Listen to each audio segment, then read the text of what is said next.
श्री रामकृष्ण चरितमानस दोहा क्रमांक 81।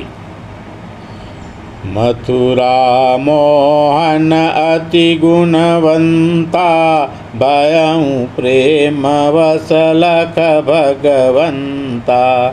एक बार श्री खुदिवर नंदा, पूजहि शिवहि अतुल आनंदा।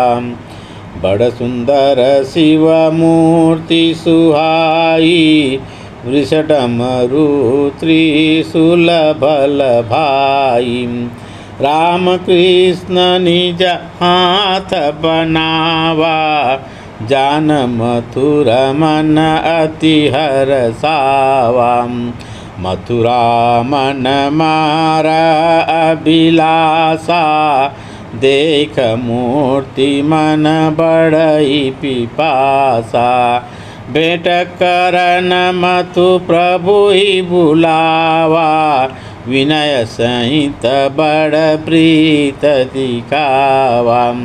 प्रेम भगति सा वचन उचारा, मंदिर माहि करहु श्रृंगारा। ठाकुर निज मन कर बाता, हो वही भूषण दामी ताता। यद्यपि करहूँ मैं साज श्रृंगारा, तदपि न लेवहूँ भूषण भारा। राम कृष्ण श्रृंगारयरु, हृदय ही भूषण भार। कर्णयुक्त मथु हरस अति, हर्षित राम कुमार। प्रभु नित काली सजावहीं, प्रभुधर प्रभु का ध्यान। भाव मगन प्रभु रहत नितम, मगन भगत भगवान। मथुरा मोहन देख सुन, करहि भगति भर प्रेम। मन मन हो वही हरस अति, चाहि कुशल अरुछेम।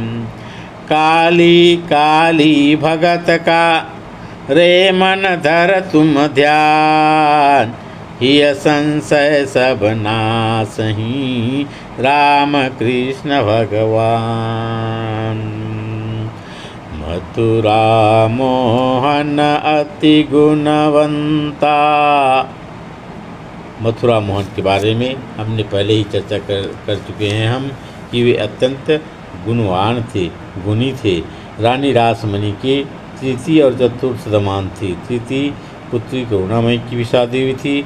करुणामयी की देहांत हो जाने के बाद चतुर्थ पुत्री जगदम्बा की भी शादी मथुरा मोहन से हो जाती है।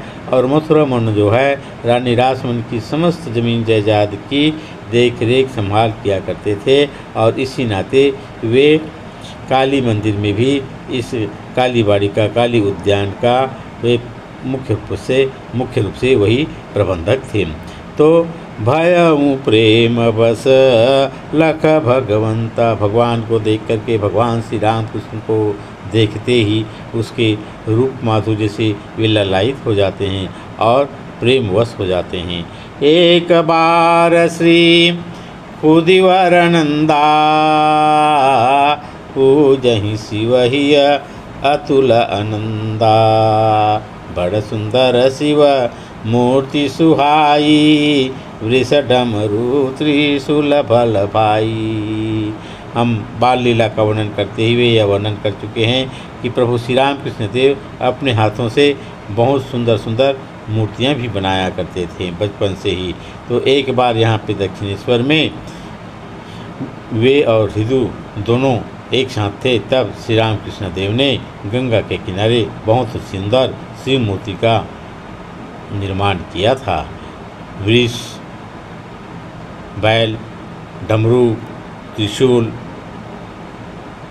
यह सब सुंदर ढंग से सजाया गया था। रामकृष्ण देव अपने हाथ से ही इसको बनाए हैं, यह जान करके मथुरानाथ ने जब सुना तब वे भी उस मूर्ति को देख करके बड़े आनंदित हुए और रामकृष्ण के प्रति उनका प्रेम जो है और भी बढ़ गया। वह पहले से ही उनके मथुरानाथ के मन में अभिलाषा थी वे श्री राम कृष्ण देव से बात करें, और आज वह अभिलाषा अत्यंत तीव्र हो जाती है। मथुरा मन मारा अभिलाषा देख मूर्ति मन बढ़ई पिपासा। मूर्ति को देख करके, ऐसी सुंदर मूर्ति को देख करके, मूर्ति के जो बनाने वाले हैं भगवान श्री राम कृष्ण देव से मिलने की, उनसे बात करने की ही उनकी पिपासा जो है और बढ़ जाती है, भेंट करने की इच्छा और बढ़ जाती है। और अपने नौकर को भेज करके भेंट करना मतु प्रभु ही बुलावा। मथुरानाथ जो हैं प्रभु श्री राम कृष्ण देव को भेंट करने के लिए, बातचीत करने के लिए अपने पास बुलाते हैं और विनय सहित बड़ा प्रीत दिखा, विनय पूर्वक बड़ा ही प्रेम भरे वचन प्रेम दिखा करके कहते हैं क्या, प्रेम भगति सा वचन उचारा मंदिर माहु रहु सिंगारा। प्रेम से युक्त होकर के, भक्ति से युक्त होकर के, गदगद होकर के मथुरानाथ जो हैं इस युवा वीर प्रभु श्री राम कृष्ण देव से कहते हैं क्या, हे प्रभु हे तात मंदिर माही करहु सिंगारा। आप मंदिर में देविका माँ का श्रृंगार किया करें, श्रृंगार का काम आप अपने हाथों ले लें। तब श्री राम कृष्ण देव क्या कहते हैं, का ठाकुर निज मन कर बाता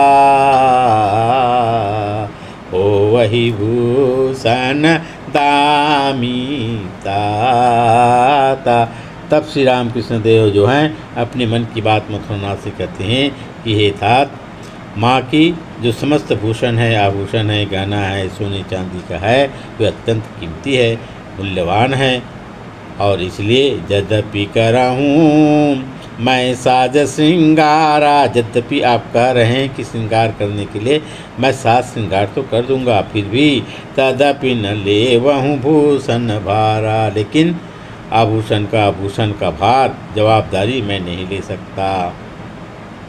इस प्रकार से राम कृष्ण श्रृंगारयरु हृदय ही भूषण भार, करनियुक्त मथु हरसयति हरसित राम कुमार। इस प्रकार से श्री राम कृष्ण देव की इस प्रकार से उत्तर देने से मथुरानाथ जो है सहज ही श्री राम कृष्ण देव की विनय को मान लेते हैं और फिर श्री राम कृष्ण देव को श्रृंगार का काम देते हैं, माँ के श्रृंगार का काम देते हैं। और तब श्री राम कृष्ण देव माँ का श्रृंगार करते हैं और हृदयनाथ को आभूषण की रक्षा का जवाबदारी देते हैं। इस प्रकार से राम कृष्ण देव और हृदयनाथ दोनों ही मंदिर में कार्य करने के लिए नियुक्त हुए। कर नियुक्त मथु हरसति। इस प्रकार से श्री राम कृष्ण देव को कार्य में, देवी के सेवा में नियुक्त करके अत्यंत हर्षित होते हैं मथुरानाथ जो हैं। और सिर्फ मथुरानाथ ही नहीं, हर्षित राम कुमार श्री राम कृष्ण देव के जो बड़े भाई हैं राम कुमार, वे भी चाहते थे कि श्री राम कृष्ण देव जो है मंदिर में कुछ काम धाम करे, तो वे भी अत्यंत हर्षित होते हैं। प्रभु नित काली सजा वहीं प्रभु धर प्रभु का ध्यान। इस प्रकार से नर रूपधारी भगवान श्री राम कृष्ण देव जो है नित्य काली माँ को सजाया करते हैं। और वही प्रभु जो हैं श्री राम कृष्ण देव जो हैं प्रभु का ध्यान अपने हृदय कमल में प्रभु का परब्रह्म परमेश्वर का ध्यान किया करते हैं। अभाव मगन प्रभु रथ। इस प्रकार से श्री राम कृष्ण देव हमेशा भाव मगन तब से रहने लगे, आनंदित रहने लगे अपने मन में। और मगन भगत भगवान, सिर्फ प्रभु ही, सिर्फ राम कृष्ण देव ही आनंदित नहीं हैं, बल्कि मगन भगत भगवान श्री राम कृष्ण देव भगत जो हैं वे भी मगन हैं। और भगवान जिसकी वे भजन कर रहे हैं परब्रह्म परमात्मा, वे भी मगन हैं। मथुरा मोहन देख सुनम करहीं भगति भर प्रेम। अब मथुरा मोहन जो हैं यह श्री राम कृष्ण देव को इस प्रकार से माँ का श्रृंगार करते हुए देख करके अत्यंत आनंदित होते हैं। और उनकी प्रेम जो है दिनों दिन बढ़ती जाती है, भक्ति श्री राम कृष्ण देव के चरणों में बढ़ती जाती है। और मन मन हो वही हरस अति चाहि कुशल अरुचे। मन ही मन अत्यंत हर्षित होते हैं श्री राम कृष्ण देव को इस प्रकार से माँ का श्रृंगार करते हुए देख करके। और माँ के चरणों में प्रार्थना करते हैं श्री राम कृष्ण देव के कुशल क्षेम के लिए। काली काली भगत का रे मन धर तुम ध्यान, यह संशय सब नासही राम कृष्ण भगवान। अरे मन, तुम काली माँ कालिका और काली के भगत प्रभु श्री राम कृष्ण देव का अपने हृदय में ध्यान धरो। इससे क्या होगा, ये संशय सब नाश ही, आपके हृदय का संशय जो है उसका विनाश करेंगे, नाश करेंगे। कौन? राम कृष्ण भगवान प्रभु श्री राम कृष्ण देव जो है तुम्हारे हृदय कमल में जो छिपी हुई संशय, उस समस्त संशयों का नाश करेंगे। बोलिए भगवान श्री राम कृष्ण देव की जय। जगत जननी माँ शारदा देवी की जय।